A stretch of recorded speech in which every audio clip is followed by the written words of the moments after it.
ټرمپ 195 او هارس 190 رایې ترلاسه کړي. د ولسمشریزو ټاکنو لړۍ روانه ده. د وروستیو پایلو له مخې ډونالډ ټرمپ تر دې مهاله 195 او کاملا هارس 190 رایې ترلاسه کړي. هر کاندید چې 200 رایې ترلاسه کړي د امریکا ولسمشر یا ولسمشره بشي.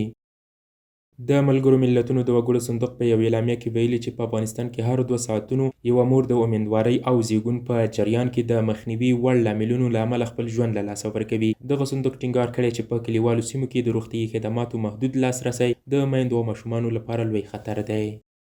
سټنډرډ ملي اداره په تورخم ښارګوټي کې د کیفیت تثبیت لپاره لابراتواري کمپلیکس جوړوي. د ننګرهار ولایت سټنډرډ ملي ادارې مسؤل مولوي عبدالعزیز حقانی وایي په تورخم ښارګوټي کې یې 15 جریبه ځمکه تثبیت کړه او په رسمي ډول یې د سټنډرډ ملي ادارې ته وسپارله.